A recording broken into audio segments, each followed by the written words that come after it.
આપણા પ્રધાનમંત્રી શ્રીમાન મોદીજી કહે છે કે આખા વિશ્વમાં દુનિયામાં ભગવદ્ ગીતાથી પામવા જેવું કાંઈ નથી, અને અમારા ભારતવાળા માટે આનાથી વિશેષ દેવા લાયક પણ કાંઈ જ નથી. 100% સત્ય વચન છે.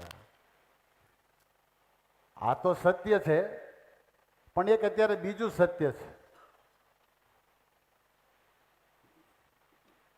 કોરોના. એક એની માથાકૂટ છે ને પછી અત્યારે અમને તો ઈ બી કહેતી કે આ પ્રોગ્રામ થાય કે કોરોના થાય, પણ ચાલુ થઈ ગયો.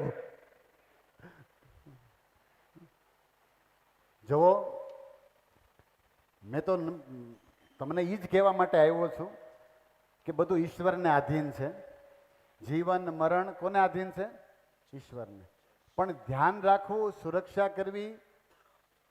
ભગવાને કીધું છે ગીતામાં કે મારા ઉપર ભરોસો રાખ.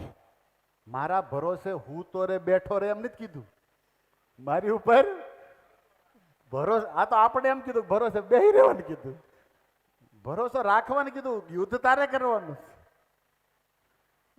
એટલા માટે કેવું છે મારે કે કંઈક કરવું તો પડશે. આપણે શું કરીએ? એક હોતા है टेम्पररी सोल्यूशन और एक होता है परमानेंट सोल्यूशन. આપણે અત્યારે કંઈક રોગ ભગાડી દઈએ, કંઈક પ્રોબ્લેમ સુવિધા દૂર કરી દઈએ, પણ તો એક દી મૃત્યુ આવવાનું. જ્યારે ભગવદ્ ગીતા છે એ પરમેનન્ટ સોલ્યુશન છે. સદાની માટે જન્મ મૃત્યુમાંથી મુક્ત થવું હોય, રોગ બુઢાપાથી મુક્ત થવું હોય તો ગીતાના શ્લોક છે. તો પછી એની સામે આ કોરોના શું છે? એટલા માટે मैं प्रेम से कहना चाहूंगा आप मित्रों को कि है कोरोना तो फिर भी जरा भी डरो ना. भगवत गीता खोलो ना और गीता के श्लोक गाओ ना. ઓલા પણ જો ખાધું કેટલું, અમુક લોકો બેઠા બેઠા ઘોરો ના હુઈ ગયા અમુક તો. આમ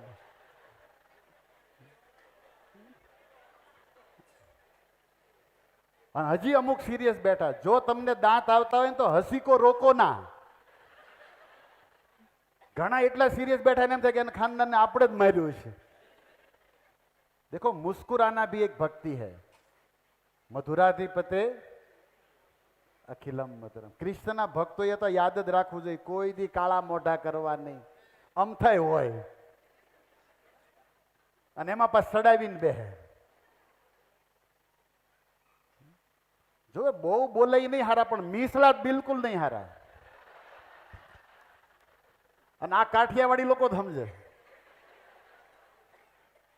એટલા માટે પ્લીઝ હરે કૃષ્ણ બોલો ના.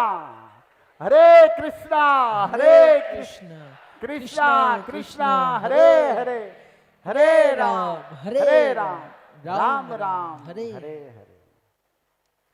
એ તો ભાઈ કરેલા ભોગવવા છે ને. અત્યારે જે ચાઇના છે સ્થિતિ તમે જોવો છો, બધાએ જોયું છે. થોડુંક ઊંધું થઈ ગયું છે. Every life is a stay situation in China right now. આવું કે છે ન્યાથી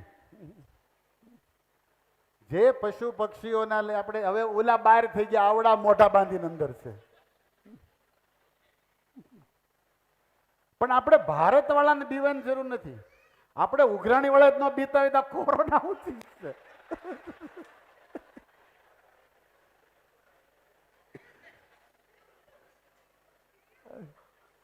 અમુક તો ફાવી ગયા હોય કે બનશે બનશે કોરોના કોરોના. તે દિવાળી પહેલાનું કીધું હતું દેવાના. એ કે કોરોના કોરોના પીડાય નહોતા આમ થયા. એ કે આંગળીયા બનશે ને એક્સપોર્ટ બનશે ને, તારે અમથું નહોતું. મેળો જ આવી ગયો ઘણાને તો.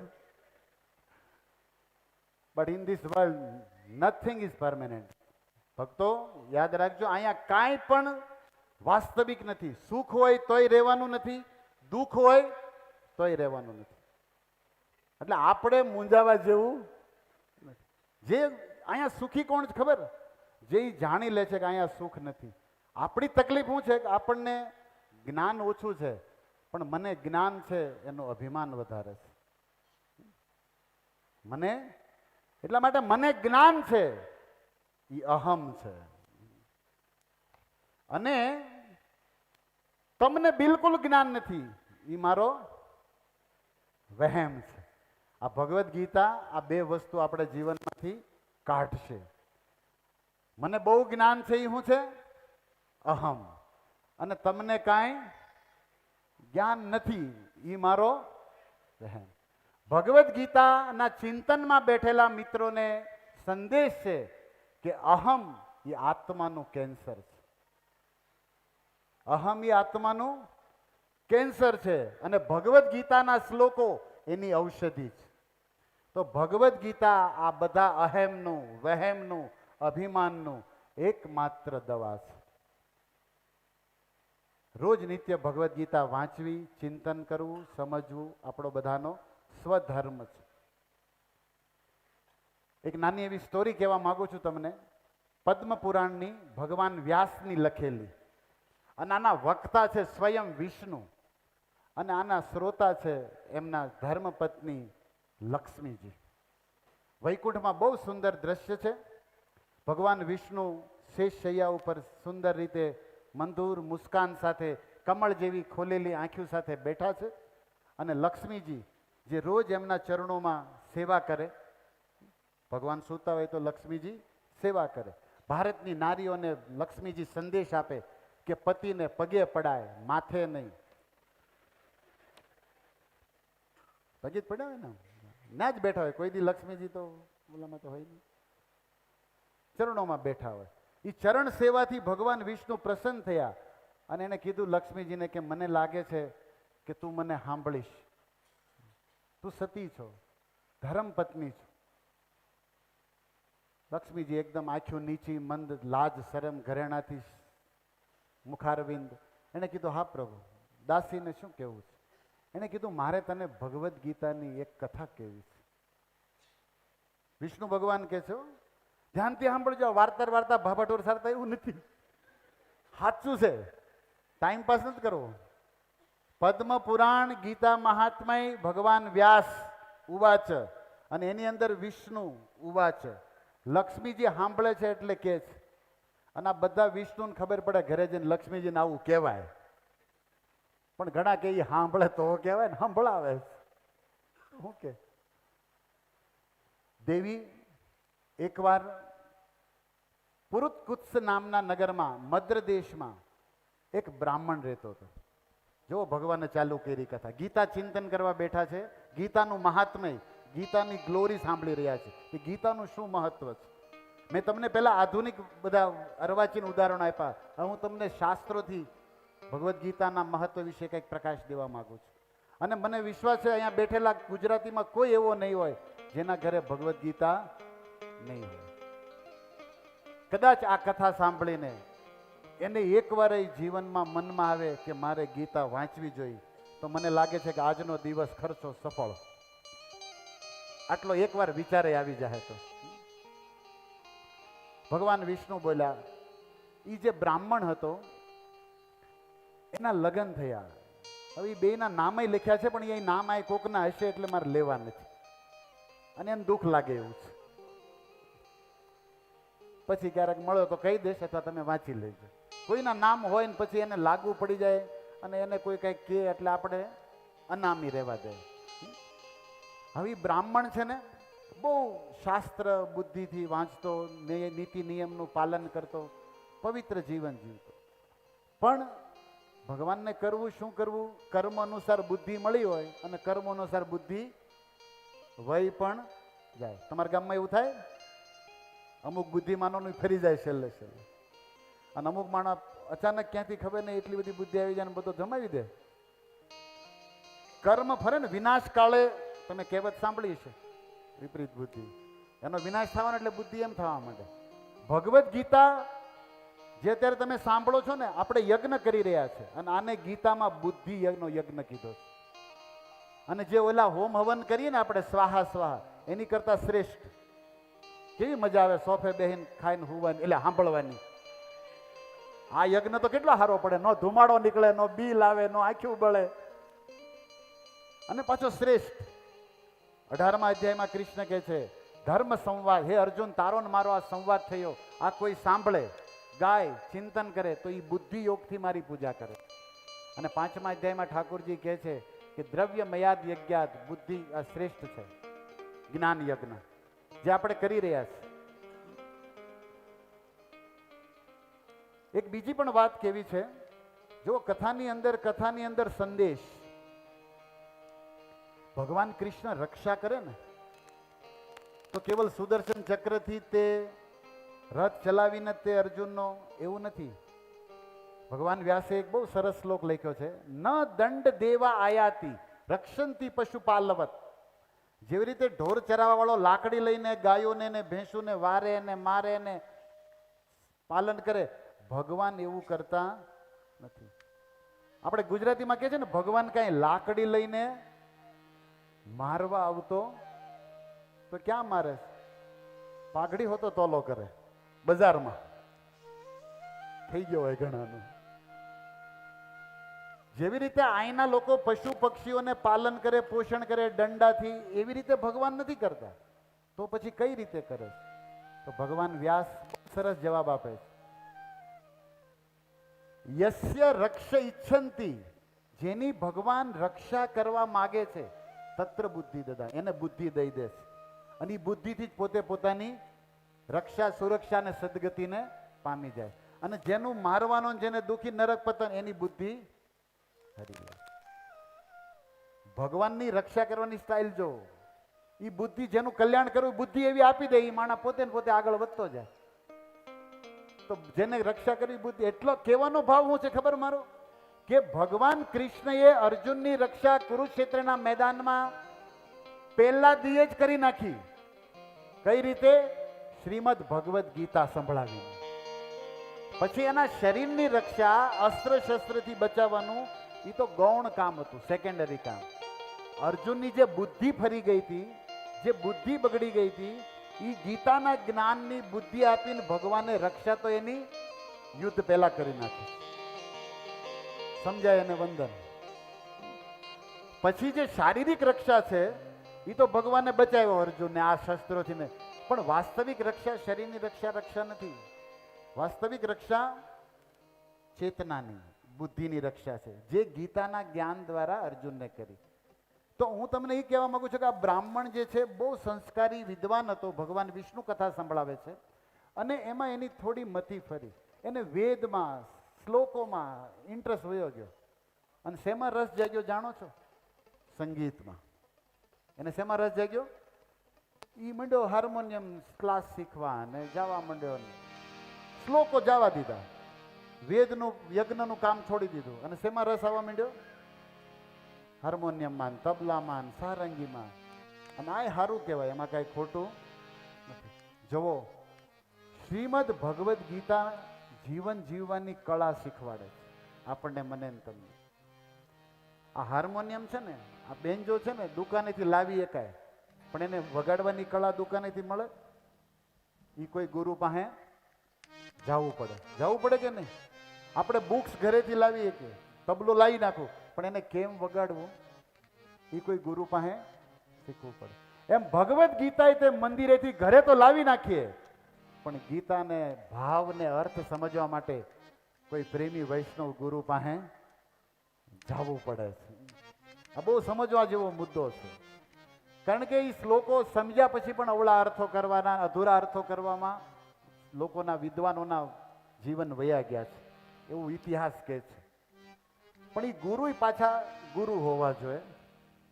આ તબલું હોય ને, આ લોકો વગાડતા પહેલા ટક ટક આમ થોડુંક દબે ને, હથોડા મારે, પણ આમ ફાટી જાય એટલું નહીં.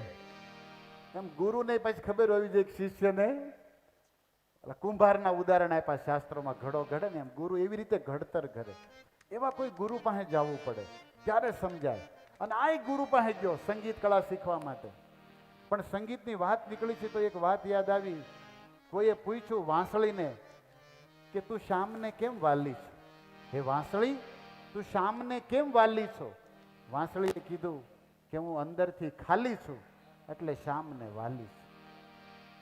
જે માણા અંદરથી ચોખ્ખા થઈ જાય, ખાલી થઈ જાય, અને એટલા માટે ભગવાન મને હોઠોથી લગાડીને એમાં રસ પૂરે છે. અને તબલા તને બધા પીટે છે કારણ કે તું અંદરથી ભર્યો છે. એમ ઘણાને ભરાઈ ગઈ છે. હવા છે ને ગાડીના ટાયરમાં હારી લાગે, અહીંયા નહીં. ઘણા નાયા છે. આ ભગવદ્ ગીતા ને પંચર પાડશે અને એમાં એનું કલ્યાણ છે. ઓછી કરશે થોડી, જેથી એનું મંગળ થશે. ભગવાન વિષ્ણુ સંભળાવે છે કે એના લગ્ન થયા. નામ મને એમ થાય કે શાસ્ત્રોની વાતો લેવું કેમ નહીં, લેવું નહીં, પણ અરાશિ ઉપરથી છે. અરુણાબેન હારે એમના લગ્ન થયા, એ બ્રાહ્મણના, સુશીલના. બે માણા રહેતા હતા, પણ સંગીતમાં એટલો રસ અને બન્યો કલાકાર મોટો. રાજ દરબારમાં ઓર્ડર ગયો. રાજાએ બોલાવ્યો કે તું મારી સામે કળા પ્રસ્તુત કર. મીંડો કરવા. રાજાએ હીરાના હાર આપી દીધા ઇનામમાં. અને પછી સંગત ફરી, ધન મળ્યું, ખાવા પીવા પાપોમાં વયો ગયો બ્રાહ્મણ દેવતા. લક્ષ્મીજી સાંભળે છે. ભગવાન વિષ્ણુ કહે છે સાંભળે છો ને? તો કે હા. મતલબ લક્ષ્મીજી હેઠું મોટું કરીને સાંભળે, કારણ કે જેની ઉપર લક્ષ્મીજીની કૃપા થાય એને આવું લગભગ સુરતમાં એવું છે કે નહીં? એટલા માટે સમજો, લક્ષ્મી પણ બે છે, એક અસુરી અને એક દૈવી. ભગવાનના પ્રસાદથી પામેલી લક્ષ્મી હોય સત્કાર્યમાં જતી હોય, અને જે શું કહેવાય એને અનિતિથી ને ઇન્દ્રિય તૃપ્તિથી ને જેને ભેગી કરી છે, રાવણ પાસે કઈ તાણ નહોતી પૈસાની, ધનની, પણ વિનાશ કરવા માટે આવી હોય. એટલે લક્ષ્મીની કૃપા બહુ જરૂરી છે, પણ એ લક્ષ્મી નારાયણની સેવામાં જાય ને ત્યારે જ એનું સફળતા, નહીં તો એ અવળે જાતી હોય, વિનાશ કરવા પણ આવે. સાવધાન! આજના સુરતના સમાજને પણ સાવધાન થવાની એમાં બહુ જરૂર છે. જુઓ, જે સુરતમાં તાપીને કિનારે રહ્યો છો ને, એ તાપીના પિતા છે સૂર્યદેવ. તાપીના પિતા કોણ છે? સૂર્યદેવ. અને એ સૂર્યદેવ, સૂર્યદેવ એટલે સૂર્યદેવ, શનિના બાપા. કોના બાપા? જે શનિથી બધા બીવે એના બાપા. શનિ તો બધા, શનિ નડવો ન જોઈએ, પણ શનિની માથે રવિ. રવિ એટલે સૂર્ય, જે ભગવદ્ ગીતાના પહેલા શ્રોતા છે. સૂર્યદેવ ભગવદ્ ગીતાના પહેલા શ્રોતા છે. એટલા માટે કેવું છે એ મારે કે આપણે સૂર્યની પુત્રી તાપીના કિનારે આટલી સુખ સંપત્તિ અને આનંદને પામ્યા હોય તો આપણા જીવનમાં ગીતા અને ગોવિંદ પણ પહેલા હોવા જોઈએ.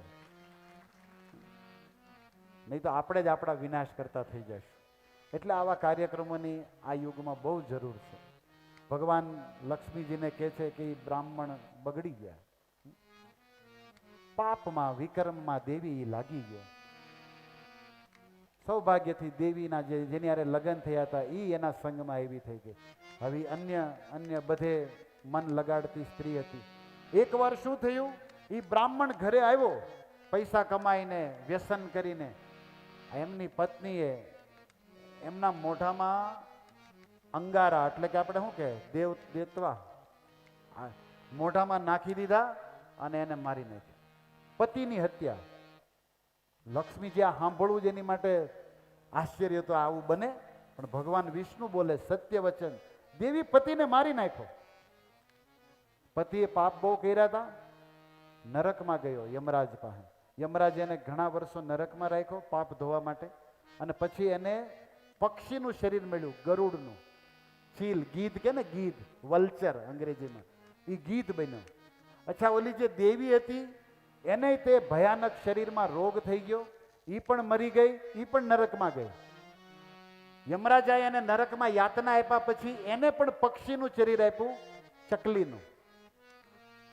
હવે એકવાર શું થયું, ઓલો જે ગીધ બન્યો હતો ને એ ઉડતો હતો અને ઓલી ચકલી ઉડતી હતી. ગીધની નજર બહુ તેજ હોય, તમને ખબર છે? ગીધ ઉપરથી હજારો કિલોમીટર જોઈ શકે. રામાયણના બે ગીધોને યાદ કરો. શું નામ છે? એકનું જટાયુ અને બીજા સંપાતિ. બે ભાઈ હતા, સૂર્યને અડવાની પરીક્ષા લેવા ગયા હતા. પણ તમને ખબર છે, સૂર્ય પાસે પહોંચતા પહેલા સંપાતિને બહુ અભિમાન. સંપાતિ નાનો હતો કે નહીં, સૂર્યને અડી જ જાય. પણ જટાયુએ કીધું કે આ સૂર્યને અડતા પહેલા તો હું હળગી જાય, એટલે એને પાછી વાળી ન ગયો. અને સંપાતિ વેમમાં હવામાં કે સૂર્યને અડવું જ છે બસ. અને સૂર્યના તેજ કિરણોથી પાંખ બળી ગઈ અને ધડામ કરતો આકાશમાંથી નીચે આવે. તમે કહો છો આ તો અમને ખબર છે, નરસિંહ મહેતાએ ગાયું છે, રામાયણ ને ગીતા મારી અંતરની આંખો, હરિએ દીધી છે મને ઉડવાની પાંખો. આની પાંખું ગઈ, તમારી કેમ છે? આ પ્રાર્થના, આ ભક્તિ પાંખ છે. ગીતા ને રામાયણ આપણી શું છે? પાંખ છે, જે આપણને ગોલોકમાં ભગવાનના ધામમાં લઈ જશે. એ સંપત્તિ જ્યારે પડ્યા ત્યારે એક ઋષિ ભારતના, જેનું નામ હતું ચંદ્ર, એ ઋષિ આગળ આવીને સંપત્તિને ખોળામાં લઈ લીધું, પડવા ન દીધો જમીન ઉપર, અને સંપત્તિની સારવાર કરી અને એક ગુફામાં મૂક્યો જ્યાં હનુમાનજી મળે છે. હવે જુઓ, એ ચંદ્ર નામના ઋષિ રામના ભગત હતા. વાલ્મીકી રામાયણ અમુક રહસ્ય જાણવા જેવા છે, અને તમને વેમય ન રહે કે અમને રામાયણ ખબર છે. કેટલા લોકોને ખબર હતી આ ચંદ્ર નામના ઋષિની? રેસ યોર હેન્ડ, હાથ ઊંચો કરો. 1 2 3. માતાઓમાં કોઈ નહીં? ઓહો, ઢોકળા, ખમણ, પૂરી. ભારતની માતાઓની બહુ મહિમા છે, અને શાસ્ત્ર સત્સંગમાં તો પુરુષ, એવી એવી મહિલાઓ થઈ છે કે પુરુષોને એની કથા કરવી પડે છે. એવી એવી મહિલાઓ થઈ છે જે વેદોની મહિમાઓ છે, અને મોટા ઋષિઓ ગંગા કિનારે ત્યાગ લઈને કથા કોની કરે? એ ગોપીઓની, એ કુંતીની, એ દ્રૌપદીની, જે મહાન મહાન મહિલાઓ છે. એનીવે, થેન્ક યુ જેને ખબર છે, ને 2-3 જણા છે જે આ સભામાં જેને ચંદ્ર નામના ઋષિની કંઈક ખબર છે. હવે ઋષિ ભક્ત હતા, ખોળો મળ્યો સંપાતિને, એને મૂક્યો ઓલામાં ગુફામાં. આગળની કથા તમને ખબર છે, હનુમાનજી મળ્યા. પણ મોટા ભાઈ જટાયુ જે પાછા વળ્યા હતા, એની રાવણના ખડકથી જ્યારે પાંખ કપાણી, અને એ કોના ખોળામાં આવ્યા? રામના. જુઓ બે ભાઈની કથા, એકને ભગતનો ખોળો મળ્યો અને એકને ભગવાનનો. એકને ભક્તનો ખોળો અને બીજાને ભગવાનનો. ભગવાન રામે ખોળામાં લીધા જટાયુને. રામાયણની કથા તમે બધા જાણો છો. અને ત્યારે આપણને જીવનમાં પ્રેરણા મળે કે ક્યારેક ક્યારેક આ સંસારમાં હાર પણ જીત હોય છે. આ સંસારમાં જટાયુ જો રાવણથી હાર્યો ન હોત તો જિંદગીમાં જીત્યા ન હોત. રાવણથી હાર્યા એટલે રામને જીત્યા છે. કોઈ પણ જે જીવનમાં અવસર છે એનાથી નિરાશ થવાની જરૂર નથી. આ જેટલું પાણી પડે છે ને નદીઓનું, એ પથરા ન આવે ને તો એમાં એ નિર્મળતા, એ સુંદરતા, એ ઝરણા ન બને. એ પથરા જ એનો સાઉન્ડ હોય છે. કેટલી નિષ્ફળતાઓ જ આપણને સફળતાની સીડીઓ ચડાવતી હોય છે. એટલે કોઈ પણ જગ્યાએ મૂંઝાવા જેવું, રોજ સૂર્ય ઉગે છે, રોજ ભગવાન હવા ચલાવે છે. જીવન છે આપણું, પુરુષાર્થ કરવો જોઈએ, ભક્તિ કરવી જોઈએ, અને જે ફળ આવે, જેવી રીતે રાખે રામ એવી રીતે રહીએ. આ મોટિવેશન છે. કારણ કે without devotion motivation is a zero. આ સમાજને દેવાની બહુ જરૂર છે. જો રામાયણ ને ગીતા, ચલો રામાયણ में बात निकल ही गई है तो थोड़ी और ले जाते हैं. લંકામાં શું થયું? જ્યારે મેઘનાથે બાણ માર્યું, કોને માર્યું હતું? મેઘનાથ, રાવણના દીકરા લક્ષ્મણને. અને તમને ખબર છે લક્ષ્મણ પીડ્યા રથમાં. કોને ઉપાડ્યા હતા?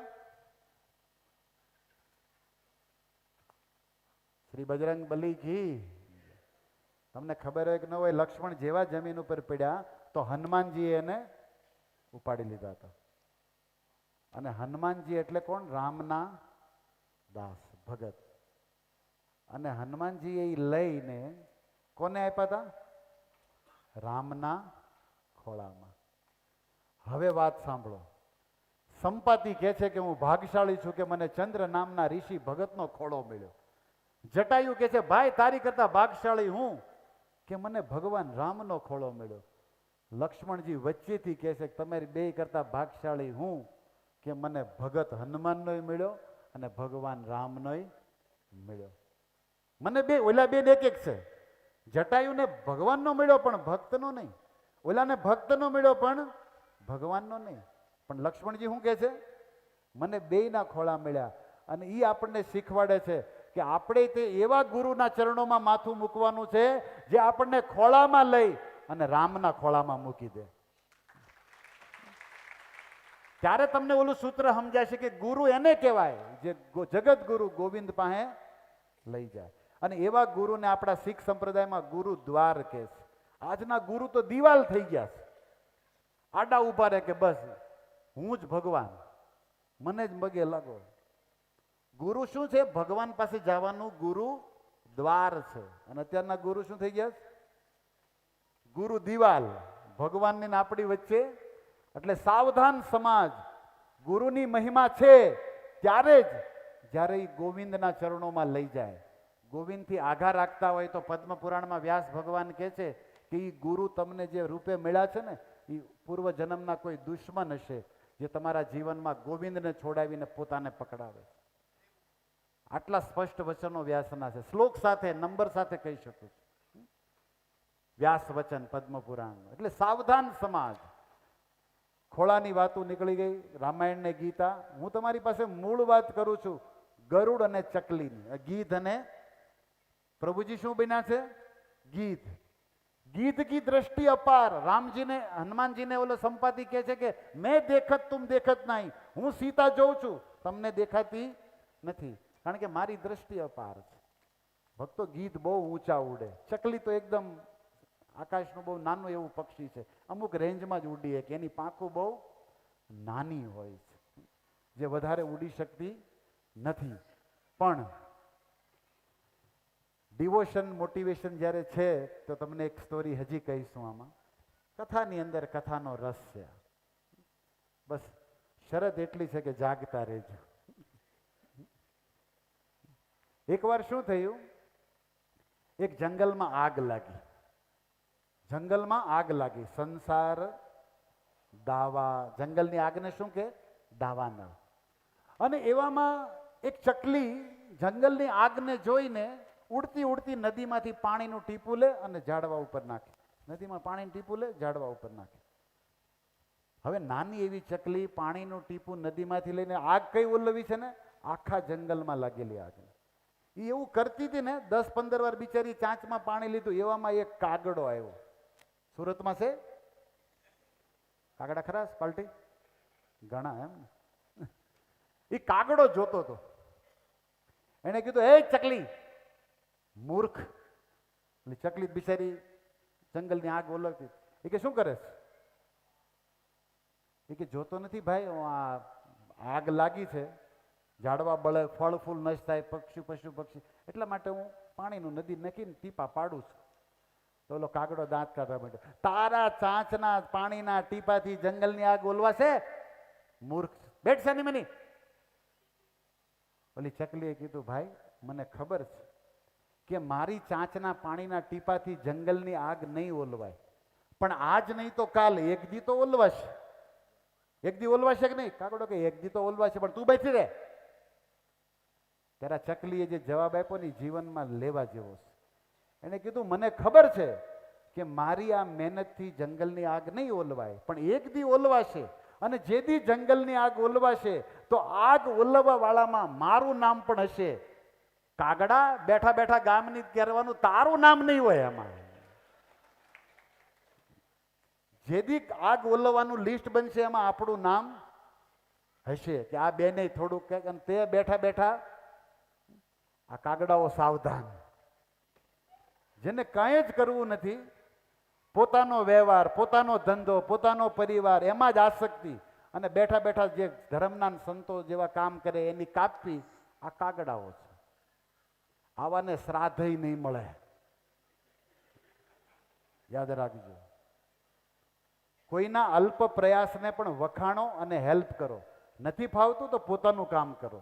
જીવન બહુ ઓછું છે, કેટલું બધું એ ખબર નથી. એટલે સમય ભક્તિમાન સેવામાં જાય એમાં આપણું સાર્થક છે. આ વાત સમજવી જોઈએ કાગડાઓને ખાસ. તો ચકલીઓ સુખી થઈ જાય ઘણી બધી. જો ઊંચી સોસાયટીમાં રહેવાથી ઊંચા ન થઈ જવાય. ગંગાજળ છે ને એ માટીના ઘડામાં હોય ને તોય ગંગાજળ છે, અને દારૂ છે ને શરાબ એ હોનાના ઘડામાં હોય ને તોય દારૂ જ છે. શું કહો છો? એમ આપણે હાઈ સોસાયટીમાં રહીને ગાડી બંગલા હાઈ કપડાં પહેરી, પણ આપણા વિચારો જો ઉકડા જેવા હોય, ગામના ઉતરી ગયેલો માલ જ્યાં પડ્યો રહેતો હોય, ઉકડો સમજો કે નહીં? સુરતમાં ઉકડા નથી એટલે અમુક સમજશે નહીં, પણ આ બેઠેલા લગભગ સમજશે, કારણ કે એના એ છે જ તે વિચારો અમુક અનવોન્ટેડ થિંગ્સ ભૈરા છે બધા. અહીંયા આપણને નેગેટિવ દ્રષ્ટિ થઈ ગઈ છે, કોઈના સદગુણ નજરમાં આવતા જ નથી અને પોતાના દોષ નજરમાં આવતા નથી. આવા લોકો કોઈ દી સુખી નહીં થાય, અને જે ઘરે પરિવાર સંસ્થામાં છે એને સુખી થવા નહીં દે. એટલા માટે ભગવદ્ ગીતાની એક કથા ઘણી બધી શિક્ષા જીવનમાં તમને મને આપશે. ગીત ઊંચે બહુ રહે પણ નજર નીચી છે. એમ આપણે રહી છીએ ઊંચે હાઈ સોસાયટીમાં, પણ આપણી નજર કામ, વાસના, સંસાર ભોગવવાની જ હોય તો એ ગીત જેવા છે. રામાયણમાં ગીત વિશે ચોપાયું લખી ગોસ્વામીએ. એની નજર દૂરથી પકડી લીધી ચકલી, અને એમાં ભગવાન યમરાજની કઈ કૃપા, વિષ્ણુની, એને યાદ આવી ગયું કે આ મારા ગયા જન્મની પત્ની, અને મને મોઢામાં દેતવા નાખીને મારી નાખ્યો તો પકડું. એ ગીત નીચે આવ્યો ફૂલ સ્પીડમાં, અને ચકલીને ચાંચમાં લીધી, ચાંચમાં લઈને દબાવી, કારણ કે ગીધને ચકલી એટલે શું છે, દબાવીને એના પ્રાણ કાઢી નાખવું, એને બદલો લેવો હતો. અને ઓલી ચકલી ઓળખી ગઈ કે આ મારા ઈ તમારો ભાઈ બીજા રૂપે આવીને પકડી, એને પકડી. હવે ઓલી બિચારી ફટફટ ફટફટ ફટફટ કરે, હું કરું હું નહીં, પણ ઓલાને તો બદલો લેવો તો, એ કે ગઈ વખતે રહી ગયો, જૂની દાજ હતી, અને એને એવી દબી પણ ચકલીએ બહુ ફટફટાટ કર્યું ને તો હાથ ચાંચમાંથી છટકી ગઈ, પણ એનું ઘાયલ થઈ ગઈ હતી. એટલે નીચે પૃથ્વી પર ચકલી ઉડીએ કેમ નહોતી, પડી ધડામ દઈને પડીને. ભગવાન વિષ્ણુ કહે છે કે લક્ષ્મી એક માણાની ખોપડી હતી, અને એમાં વરસાદનું કંઈક પાણી ભેગું થયું હતું, અને આ ચકલી ધડામ કરતી એમાં પડી. એને એમ કે સ્વિમિંગ પુલ છે, શું આમ સીધી પડી, પણ એ શું હતું? ખોપડી હતી. શું હતું? ખોપડી, જે ખોવાઈ ગઈ છે અને પડી ગઈ છે. આપણને બધાને ભગવાને શું આપ્યું છે? ખો પડીશ. ઘણા શું પડીશ?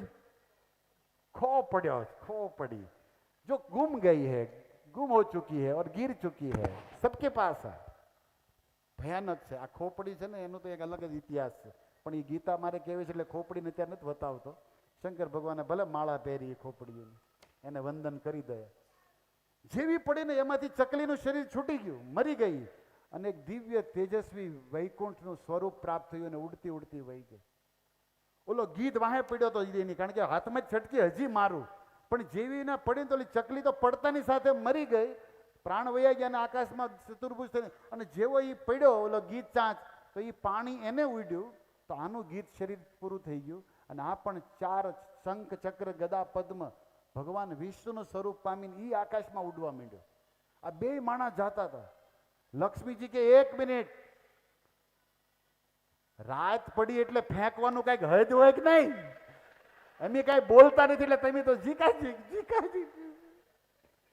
એક 1 મિનિટ એટલે હું તમે ધારી છે. ભગવાને કીધું દેવી, એ બે માણાના બધા પાપ બળી ગયા, બધા કર્મફળ પૂરા થઈ ગયા, મોક્ષના દરવાજા ઉઘડી ગયા, વૈકુંઠમાં વિષ્ણુના પાર્ષદ બનીને બે જાય.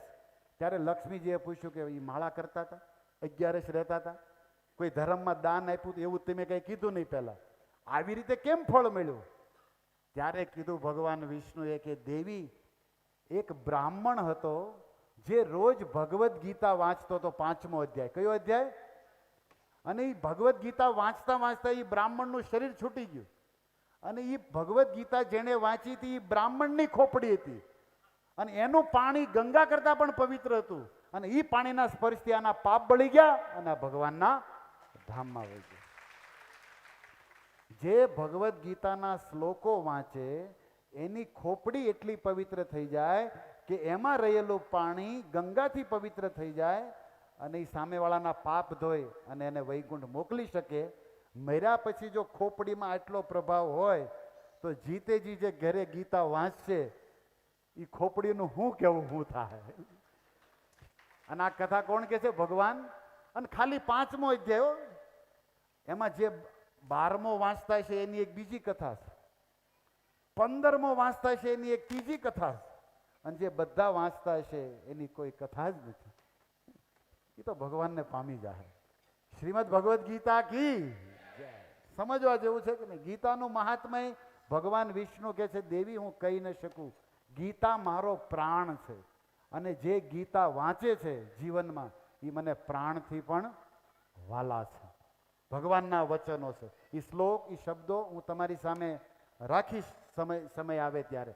ગીતા ચિંતન આપણે કરી રહ્યા છીએ કે ગીતા ચિંતનનું કેટલું મહત્વ છે, ગીતાના શ્લોકોનું કેટલું મહત્વ છે. કારણ કે ગીતાના વચન, ગીતાના શબ્દો ભગવાનની શક્તિથી શક્તિમાન છે, ભગવાનની ભક્તિથી ભરપૂર છે. અને આનું જે કોઈ સેવન, સંપર્ક કરે એ પણ પરમ શક્તિને સહજ રીતે પામે છે. તો next subject, history of Gita, Bhagavad ગીતાનો ઇતિહાસ. અત્યાર સુધી આપણે શું સાંભળ્યું? ભગવદ્ ગીતાનું મહાત્મ્ય. હવે બીજો છે ભગવદ્ ગીતાનો હિસ્ટ્રી, ઇતિહાસ. આમ તો આપણો જ ગ્રંથ છે ભગવદ્ ગીતા, પણ બેઝિક જ્ઞાન જેને કહેવાય, નોર્મલ જ્ઞાન જે આપણી પાસે બધા પાસે હોવું જોઈએ એટલીસ્ટ. ભગવદ્ ગીતાનો ઇતિહાસ. તો તમે કહી શકો કેટલા વર્ષ પહેલા ગીતા કહેવાની? ઇતિહાસ આપણે નક્કી કરીએ. સંતો અને શાસ્ત્ર કહે છે કે 5500 વર્ષ પહેલા કુરુક્ષેત્રના યુદ્ધ મેદાનમાં કૃષ્ણએ અર્જુનને કીધી. આવું તમે સાંભળ્યું છે? કેટલા લોકોએ સાંભળ્યું છે? ઓકે, 5500 વર્ષ પહેલા કૃષ્ણએ અર્જુનને કુરુક્ષેત્રમાં કીધી. આ ઇતિહાસની શરૂઆત. અચ્છા, કયા દિવસે કીધી? કોને યાદ છે? હા, કયો મહિનો હતો?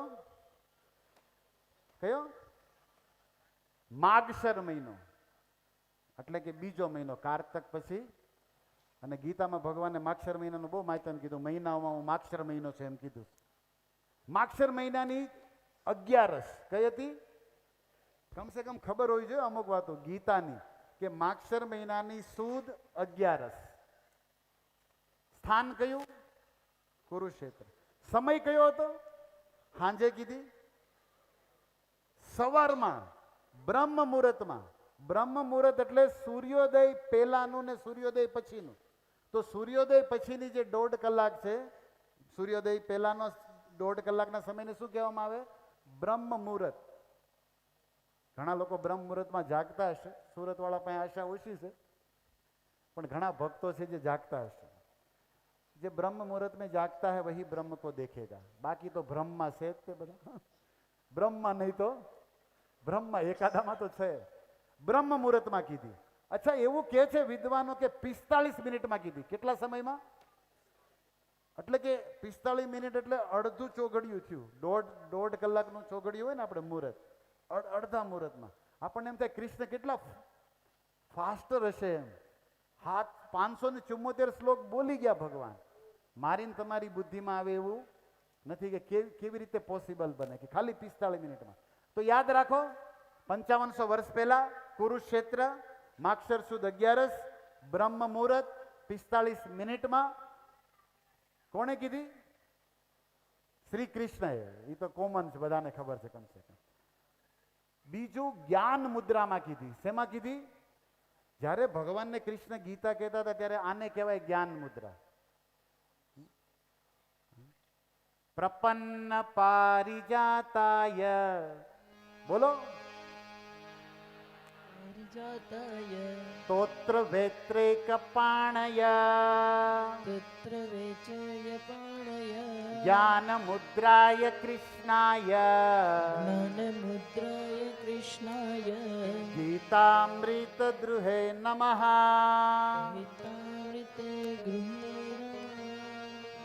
ભગવાન વ્યાસ કહે છે, પ્રપન્ન પારિજાતાય તોત્ર વેત્રેક પાણય. જેના ડાબા હાથમાં અર્જુનના ઘોડાની રાશ હતી અને જમણા હાથમાં ચાબુક હતું. એવા ભગવાન કૃષ્ણ તોત્ર વેત્રેક પાણય, એમણે એ બે હેઠું મૂક્યું, રથ ઉપર ઊભા થયા, સારથી તરીકે તો બેઠા હતા, ઊભા થયા, અને આને કહેવાય જ્ઞાન મુદ્રા. આપણા ભારતીય સંસ્કૃતિમાં જ્ઞાન મુદ્રાઓ હોય, અને આ મુદ્રામાં ભગવાન કૃષ્ણએ ગીતા કહેવાનું ચાલુ કર્યું અર્જુનને. તો થઈ ગઈ ગીતાની હિસ્ટ્રી, પણ અધૂરી છે. કારણ કે આની આ ભગવદ્ ગીતામાં અહીંયા બેઠેલા બધા ગીતા પ્રેમી, ગીતા ચિંતકોને એક સંદેશ દેવો છે કે ભગવદ્ ગીતાનો ઇતિહાસ આટલો જ નથી 55 વર્ષ પહેલાનો. ઘણા કે બાઇબલ 2000 વર્ષ પહેલા લખાણું, ક્રિશ્ચિયન બાઇબલ ગ્રંથ, ઘણા લોકો કે કુરાન જે મુસલમાનો ગ્રંથ, એની કંઈક સીમા છે, 2800 વર્ષ કોઈ કહે છે, કોઈ 1000 વર્ષ કે જે કહે. અને તમારી ભગવદ્ ગીતા છે એ 5500 વર્ષ પહેલાની કુરુક્ષેત્રમાં કીધી. આવું અધૂરું જ્ઞાન રાખવાવાળા કહેતા હશે, પણ આ જ ભગવદ્ ગીતામાં કૃષ્ણ 4થા અધ્યાયનો પહેલો શ્લોક, ઇમં વિવસ્વતે યોગો પ્રોક્તવાનવ અવ્યયા વિવસ્વાન વિવસ્વે મનવે પ્રાહ મનુરીશ્વા કવે બ્રવીત. ભગવાન 4થા અધ્યાયના પહેલા શ્લોકમાં કૃષ્ણ કહે છે કે હે અર્જુન, આ ગીતાનું જ્ઞાન કરોડો વર્ષો પહેલા મેં સૂર્યદેવને દીધું હતું. વિવસ્વાન સૂર્યદેવનું નામ છે. કેટલા વર્ષ પહેલા? કરોડો વર્ષો પહેલા. તો ગીતા કેટલા વર્ષ પહેલાની થઈ? 5000 વર્ષ પહેલાની. ભગવાન કે છે કરોડો. રામચંદ્ર નહોતા પ્રગટ થયા, રામચંદ્ર સૂર્ય કુળમાં પ્રગટ થયા. રામચંદ્ર પ્રગટ થયા એને 17 લાખ વર્ષ થયા વાલ્મીકી રામાયણ અનુસાર. હજી રામ રામ થાય જ તોય. વિચાર કરો આપણી હિસ્ટ્રી કેટલી જૂની છે, એની પહેલાનું છે બધું. તો ભગવદ્ ગીતા એની પહેલા સૂર્ય એટલે સૃષ્ટિના પ્રારંભમાં બ્રહ્માનો જન્મ થયો જ્યારે, અને બ્રહ્માથી મરીચી, મરીચીથી કશ્યપ, અને કશ્યપથી સૂર્યનો જન્મ થયો. તો કરોડો વર્ષો પહેલા સૂર્યદેવને આ જ્ઞાન દીધું હતું. તો તમે અહીંયા મનુષ્ય ખોપડી પૂછીએ કે કેવી રીતે બને, આવું અર્જુને કીધું હતું. કેવી રીતે? તમે કાલ દેવકીના કુખે જન્મ્યા અને તમે કહો છો સૂર્ય તો તમારા બાપા પહેલાનું છે, તો તમે એને ક્યારે દઈ આવ્યા? આવું અર્જુન પૂછે છે 4થા અધ્યાયમાં. કથમ ઇતિ જાનીયા તમ આદો પ્રોક્તવાન ઇતિ. હું કેમ સમજુ કે તમે એને દઈ આવ્યા હતા? ત્યાં ભગવાને કીધું કે તારા ને મારા કેટલાય જન્મ થઈ ગયા, તું ભૂલી ગયો છે અને મને બધું યાદ છે. અને પછી અર્જુને પૂછ્યું કે તમે હું કેમ વારંવાર જન્મ લ્યો છો? ત્યારે પ્રસિદ્ધ શ્લોક કીધો, યદા યદા હિ ધર્મસ્ય જ્ઞાનિલ ભવતી ભારત, જે તમે બધા જાણો છો, એટલીસ્ટ કમસે કમ. તો ભક્તો સૂર્યદેવ વિવસ્વાન, હમણાં મેં યાદ કર્યા હતા, તાપીના પિતા છે સૂર્યદેવ, જે ગીતાના પ્રથમ શ્રોતા છે. પણ સૂર્યદેવની પરંપરામાં ક્ષત્રિયોમાં ગીતાનું જ્ઞાન આવતું હતું, વર્ષો વયા ગયા, એટલે ગીતાનું જ્ઞાન ભૂલાતું ગયું, લુપ્ત થયું. એટલે હે અર્જુન, તને આ યુદ્ધ ક્ષેત્રમાં હું ફરીથી શ્રી ગણેશ કરું છું. પણ એનો મતલબ અત્યારે જ કહું છું એવો નથી, પહેલા પણ મેં આ. તો ગીતાની હિસ્ટ્રી કોઈ પરફેક્ટ ડેટ આપી શકે નહીં. કરોડો વર્ષો પહેલાનો આ ગ્રંથ છે, જેને આપણે શું શબ્દ દેવો પડે? સનાતન. જેનો આદિ નથી, જેનો અંત નથી, એને શું કહેવાય? સનાતન. તો ભગવદ્ ગીતા શું છે? સનાતન ગ્રંથ છે, જે સમજવો જોશે આપણે. હવે ત્રીજું, ભગવદ્ ગીતાનું ઇન્ટ્રોડક્શન. ભગવદ્ ગીતામાં ભક્તો મહાભારતની અંતર્ગત ભીષ્મ પર્વમાં, મહાભારતમાં 18 પર્વ છે, એમાં કયું પર્વ? ભીષ્મ પર્વ. 25 થી 42, 25 થી 18 અધ્યાય. ભગવદ્ ગીતાના અધ્યાય કેટલા છે? 18. શ્લોકો કેટલા? 700. કૃષ્ણના મુખથી કેટલા નીકળ્યા? 574. સંજય 84, અર્જુન 41, અને પેલું દુર્યોધનના બાપા ધૃતરાષ્ટ્ર 1 શ્લોક. 700 શ્લોકો છે. 1 થી 6 અધ્યાય જેને કર્મયોગ કહે છે, 6 થી 12 જેને જ્ઞાન યોગ કહે છે, ભક્તિ યોગ, ભક્તિ યોગ વચ્ચે છે, અને 13 થી 18 જેને જ્ઞાન યોગ છે. ગીતાના 3 સેક્શન છે, કર્મયોગ, જ્ઞાન યોગ, ભક્તિ યોગ. 18 અધ્યાયને 3માં વહેંચવામાં આવ્યા છે. કમસે કમ ખબર હોવી જોઈએ કે ગીતાનું બાહ્ય સ્ટ્રક્ચર શું છે. છેલ્લો પોઈન્ટ, ગીતાના સબ્જેક્ટ. ગીતામાં મુખ્ય 5 વસ્તુ છે. પહેલું, ઈશ્વર, ભગવાન કોણ છે. બીજું, પ્રકૃતિ, જીવ, કર્મ અને કાળ. ગીતામાં 5 વિષય છે. પહેલું ઈશ્વર, બીજું જીવાત્મા એટલે કે આત્મા, ત્રીજું પ્રકૃતિ, ચોથું કર્મ, કેટલા પ્રકારના, કેવા કર્મો, અકર્મ, વિકર્મ, બહુ લાંબુ ઇતિહાસ છે, પણ ઇન શોર્ટમાં ગાગરમાં સાગર ભરી હોય. અને છેલ્લું કાળ. આપણો પણ શું થઈ ગયો છે? સમય પૂરો થઈ રહ્યો છે. કાળ એટલે સમય. તો ભગવદ્ ગીતાના આ 5 મુખ્ય વિષય છે. છેલ્લો પોઈન્ટ એ કેવો છે કે તમે સૌ આટલો સમય કાઢી ધૈર્યથી બેઠા ભગવદ્ ગીતા વિશે, એના મહાત્મ્ય વિશે મેં ખાલી જસ્ટ શ્રી ગણેશ કર્યું અને એમાં ઘણી બધી વાતો સાંભળવા જાણવા મળી. પણ આપણા ભારત દેશની કરુણા એ છે કે જીવતા શીખવાડે એવો ગ્રંથ આપણા સમાજમાં મર્યા પછી સંભળાવવાની વિધિ છે. બોલો, અમને કેટલા લોકો ફોન કરે, અમારા દાદા વૈયા ગયા તે એ કે ગીતા સંભળાવવા આવો. મેં તો જીવતા ન બોલાવાય.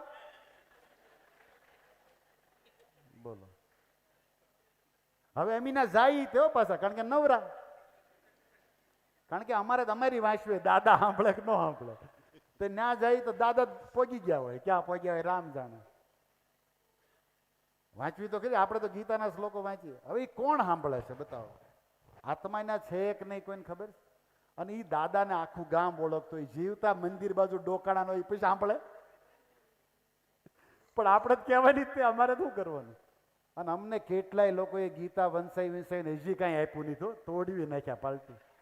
દુઃખ તો એનું છે, પણ તો એમ જ વાંચી છે, કારણ કે અમને ખબર છે કે એનું હું મહાત્મ્ય છે, અમને લાભ છે. એક સાહેબ છે ને શીખ ભણાવતા હતા, તમારી જેમ જ છોકરાઓ બેઠા હતા આમ ખુરશીએ ડાયા ડમરા થઈ. તમે જેટલા અત્યારે હોજા રાખો એટલા હશો નહીં, મને ખબર છે, પણ અત્યારે બધા હોજા બેઠા હતા, એમ જ છોકરા બેઠા હતા. અને 1 કલાક સાહેબ બોલ્યા, કોઈ કાંઈ હલ્યા છેલ્યા નહીં. એટલે સાહેબે પૂછ્યું કે તમે બધા 1 કલાકથી સાંભળો છો, મારો એ જ સવાલ છે અત્યારે સાંભળો, તમે કઈ આમ સમજો છો? હું જે બોલું આમ કેમ થાય? આમ અંદર જાય છે ઠીક છે, હવે તમે આવ્યા એટલે પાસ લીધા એટલે બેહવું પડે હવે એમ. સાહેબે પૂછ્યું છોકરાને, તમે કઈ સમજો છો? એક છોકરો હાવ નિર્દોષ હાસા દિલ કે સાહેબ હું એ કે હાસું કહું, તમે જેટલું બોલો ને મારા હામ એક શબ્દ સમજાતો નથી. તો પછી શું કામ બેઠા? એ કે સાહેબ અમને સમજાતું નથી, પણ જો એમાં તમારું પાકું થતું હોય તો અમને વાંધો નથી. તમને તમારું જો એમાં, અમને તો કાંઈ સમજાવ, પણ તમને જો એમાં કઈક એમ અહીંયા એવું હોય તો મને વાંધો, કોઈ જ વાંધો નથી. મને એમાં કંઈક તો લાભ છે જ કે હું તો કમસે કમ એટલું ચિંતન પવિત્ર થાય છે, શ્લોકોનું ભગવાનનું સ્મરણ તો થાય. ભક્તો જે જીવતા શીખવાડે એવા ગ્રંથને આપણે મર્યા પછી વાંચવામાં મૂકી દીધો છે કે નહીં? ભારતની આ કરુણા. બીજું, બહુ ગીતાનો ઉપયોગ તથાકથિત ધાર્મિક લોકો આપણા કરે છે દેશના, તો એક લાલ કપડામાં બાંધી અને મંદિર ઉપર ચડાવી દીધી. કેટલાના ઘરે મંદિર ઉપર ગીતા છે? કબાટમાં કોઈ દી ખોલતા નથી હો, હેઠે નહીં, બસ પડ્યા રહ્યો તમે માં નાદ રહેજો. ગીતાને ખોલવી, વાંચવી, એ જ પૂજા છે. રોજ નિત્ય નવીન વિચાર, આનંદ. કોઈ દુઃખ તમને ટચ નહીં કરી શકે. કોઈ પણ મોટી જીવનમાં મુશ્કેલી છે, તમને લડવાની હિંમત, શક્તિ ત્યાંથી મળશે. આ એક શબ્દોમાં એવા પાવર છે, પણ આપણે સમજ્યા નથી, ના ઉપર મૂકી દીધી. અને ગીતા અમારા ઘરે છે, અમારા ઘરે છે, એમ જ કરે છે બધા. અને કેટલાને આપણે પૂછીએ ગીતાને માનો? ગીતાને તો માનવાની જ હોય ને. ગીતામાં લખ્યું એ નથી માનતા, કે ખબર જ નથી હું લખ્યું.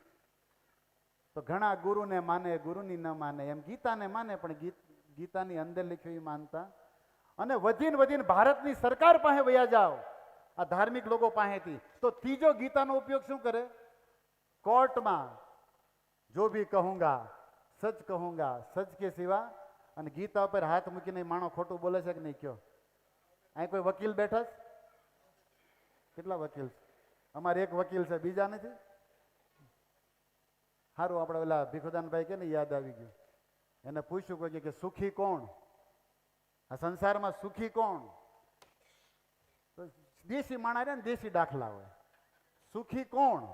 તો એને સીધું કીધું કે આપણે ડોક્ટરને વકીલને ન ગોતવા પડે અને પોલીસ આપણને ન ગોતે, એ સુખી. બસ આપણે વકીલને ન ગોતવો પડે અને પોલીસ ઈ માણા. હકીકત વાત તો હાસી છે, એમાં કઈ કહેવાની જરૂર નથી. નકર દુઃખી નકર પાસે ધક્કા જ ખાવાના ને. શું કરે? બધાને ખબર છે, પણ તોય તે ત્યાં કોર્ટમાં હાથ રાખીને ખોટું બોલે, આખું જાણે. આટલો પવિત્ર ગ્રંથ, ધર્મ ગ્રંથ, સમ્રાટ, પણ એને આપણે કેવી રીતે મિસયુઝમાં મૂકી દીધો. આ એનું કંઈક કારણ છે, આની પાસે કંઈક એની માટે જે એના હેતુ હોય. પણ જે વૈષ્ણવ પોતાને માને છે, ભારતીય પોતાને માને છે, ભારત દેશનું, સનાતન ધર્મનું, ભગવાન કૃષ્ણનું જેના જીવનમાં એક રાય જેટલું પણ મહત્વ માનતા હોય ને, એ લોકોએ ગીતાનો વાસ્તવિક ઉપયોગ કરવો જોઈએ કે રોજ એને વાંચવી જોઈએ. એક શ્લોક કમસે કમ રોજ, એક પત્તું, એક શ્લોક. કારણ કે સામાન્ય માણા બોલે તોય આપણે 1-1 કલાક બેહતા હોઈએ, તો આખા દુનિયાને ચલાવવાળો દામોદર જ્યારે ગીતા બોલતો હોય, આપણે ન બેહવું જોઈએ ને સાંભળવું જોઈએ? કેમ લાગે? જો દુનિયા ચલાતા है वो प्रेम के वशीभूत होकर अपने भक्त का रथ भी चलाता है. क्यों? क्योंकि अर्जुन गीता सुना है. મને કોઈ પૂછે ને કે ભગવાન દ્વારિકાધીશ જેની રથયાત્રા નીકળે ને આખી દુનિયા હલાવે, ઈચ્છા કરે તો સૃષ્ટિના સર્જન થઈ જાય, એ અર્જુનનો રથ કેમ મકાવે? એના ઘણા જવાબ સંતો આપે. હું શોર્ટમાં એક જ જવાબ આપું, કારણ કે એણે ગીતા સાંભળી. જે ગીતા સાંભળે ને એનું ઘર નહીં, એનું જીવન નહીં, એનો આખો રથ ભગવાન કૃષ્ણ ચલાવે છે. કારણ કે અર્જુન પહેલો શ્રોતા છે ગીતાનો. તો ભક્તો, ભગવદ્ ગીતાનું ઇન્ટ્રોડક્શન જ્યારે આપણે સાંભળી રહ્યા છે, એનું મહત્વ સાંભળી રહ્યા છે, એની ઉપર ચિંતન મનન કરી રહ્યા છે. હજી આજના દિવસે મેં તમને ગીતાની 12 પરિક્રમા કરાવી છે અને અંદરથી ખાલી ઉપરથી ઓવરવ્યૂ દેખાડ્યું છે કે ગીતામાં આ વસ્તુ છે. પણ કહેવાનો ભાવ એટલો છે કે જેટલું કૃષ્ણનું મહત્વ છે એટલું જ ગીતાનું હોવું જોઈએ. જે વ્યક્તિનું મહત્વ હોય તમારા જીવનમાં, તો એના શબ્દોનું પણ મહત્વ હોવું જોઈએ. હોવું જોઈએ કે નહીં? તો આપણે ભગવાનને માનતા હોય તો ભગવાનના શબ્દોને પણ માનવા જોઈએ. માનીએ તો એને પહેલાં જાણવા જોઈએ, સમજવા જોઈએ, અને એની માટે કોઈ વિદ્વાન વૈષ્ણવ ગુરુ પાસે જવું બહુ જ જરૂરી છે. તો તમે આટલા ધૈર્યથી 1-1.5 કલાક આ પ્રોગ્રામને માણ્યો અને ભગવદ્ ગીતાના શ્લોકો અને સ્ટોરી ઉપર કંઈક ચિંતન કર્યું, એ માટે ધન્યવાદ. અને હું તમને નિવેદન કરીશ કે જે કાંઈ પ્રવચન જ્ઞાન તમે મેં લીધું, એને પચાવવાની એને સાંભળી તો લીધું, પણ એને પચાવવાની એક વિધિ છે, અને એ છે ભગવાનનું નામ. કારણ કે ભગવાનની વાત, ભગવાનની કૃપા, ભગવાનની શક્તિ વગર કોઈ સમજી શકે નહીં. આપણે બોલી જાય, સાંભળી લે, પણ એને સમજવું, જીવનમાં ઉતારવું આપણે પ્રયાસ કરીએ, પણ જ્યાં સુધી ઠાકરની કૃપા ન હોય ત્યાં સુધી એ ફળે નહીં. એટલા માટે આજના સત્સંગને પૂરો કરતા પહેલા અત્ર ઉપસ્થિત બધા વૈષ્ણવોને હું ધૈર્યપૂર્વક એક નિવેદન કરવા માંગીશ કે કેવલ 5-10 મિનિટ ભગવાનના નામનું સંકીર્તન આપણે કરશું. કારણ કે વાતું બહુ કરી, કથા બહુ સાંભળી, અને આ તો 1-1.5 કલાક તો ક્યાં વયો જાય ખબર ન રહે. પણ હજી આપણી પાસે 2 દિવસ છે, જેમાં આપણે 8:30 થી 10:30 ટાઈમને ફોલો કરશું, અને એ અનુસાર આપણે ગીતાની અંદર હવે ગોતા લગાડશું. અનેક આપણને જ્ઞાનના, પ્રેમના, ભક્તિના મોતી મળશે, અને એ મોતીઓની માળા બની અને આપણે ઠાકોરજીના ગળામાં પધરાવશું, આપણું જીવન ધન્ય કરશું. તો થેન્ક યુ વેરી મચ બધાએ જે અહીંયા આવ્યા એમને. તમારા કાંઈ કોઈ પ્રશ્ન હોય તો તમે લખીને કાલે આપી શકો છો, વ્યક્તિગત પણ પૂછી શકો છો, અને બધાને સમય દેવામાં આવશે. તો ભગવદ્ ગીતા, ભગવાન શ્રી કૃષ્ણ તમારા ઉપર કૃપા કરે એવી શુભકામના. 5-7 મિનિટ તમે ધૈર્યથી બેઠા રહ્યો. હું નિવેદન કરીશ અમારી ટીમને, ભગવત પ્રસાદ પ્રભુને કે પ્લીઝ આવે સ્ટેજ ઉપર, અને 5-7 મિનિટ આપણે બધા પ્રેમથી શું કરશું? ભગવાનના નામનું કીર્તન. કારણ કે અત્યાર સુધી આપણે જ્ઞાન યજ્ઞ કર્યો, હવે શું કરશું? સંકીર્તન યજ્ઞ. સંકીર્તન યજ્ઞ કી તો અમારી ટીમ ગોઠવે એ પહેલા કોઈનો કોઈ પ્રશ્ન છે? મેં કીધું એમાં એકાદ પ્રશ્ન હોય જે મેં કીધું હિસ્ટ્રી વિશે, ગ્લોરી મહિમા વિશે, ઇન્ટ્રોડક્શન, ગીતાના વિષય અથવા ભગવદ્ ગીતા વિશે તમારે કોઈને કઈ કમેન્ટ કરવી છે? હું પૂછું છું કેટલા લોકો ગીતા વાંચે છે રોજ? ઓકે, કેટલા લોકો નથી વાંચતા? ઓકે, આ તમે હૃદયથી એવું માનો છો કે આપણે રોજ એક પાનનું કમસે કમ ગીતાનું વાંચવું જોઈએ? એવું લાગે છે? માનો છો? ભલે વાંચતા નથી પણ બાકીને લાગતું નથી, વાંચવું ન જોઈએ. ગુજરાત સમાચાર વાંચવું જોઈએ, વાંચવું તો જોઈએ. વંચાય વાંચી નથી એકતા પણ વાંચવું જોઈએ એવું કેટલાને લાગે છે? ઓકે, અહીંયા જે બેઠા એ પાકી ગયેલા, ઇન્ટરવલ પાર કરી ગયેલા બેઠા છે. કોઈ પણ પિક્ચરમાં અડધે ઇન્ટરવલ પડે, એમ આપણી 80 વર્ષની જિંદગીમાં 40 વર્ષ બહારના લગભગ બેઠા ધોળા વાળવાળા, કાળા છે એ મારી ઘોડે કેલ કર્યો છે, એ પાકું જ છે. બરોબર કે નહીં? તો ઇન્ટરવલ એટલે આપણું અડધું પિક્ચર તો ગયું જિંદગીનું, અને ઈ ફ્લોપ ગયું. ન કરવાનું કર્યું અત્યારે લઈ ગયું. હવે અડધું જીવન વધ્યું છે, એને જીવનમાં ગીતા વંચી, ગીતા ઉતારી અને હિટ બનાવવો હોય તો આ દાસ આ શહેરમાં આવવાનું એક જ કારણ છે. એક ભાઈ મને પ્રશ્ન કર્યો કે તમે સુરતમાં પાછું કેમ ચાલુ કર્યું? મેં તો તારો જન્મ નહોતો ને ત્યારે હું સુરતમાં રહેતો. એ 70 વર્ષનો હતો, હું અહીં ભણ્યો છું 10 વાપડી, એને ખબર ન હોય ને. કઠણાઈ એ હતી કે અમારા હરે કૃષ્ણ વાળા હતા જે મને આમ કહેતા હતા. બીજી વાત એ હતી કે સુરતમાં જ્યારે પ્રચાર કર્યો અમે, ત્યારે 1997માં જ્યારે હું ઇસ્કોનમાં મીરા રોડમાં હતો ત્યારે અહીં પ્રવચન દેવા આવતો. 1900 ત્યારે અહીં કોઈ હશે નહીં, ભાવનગર વાળા અડધા.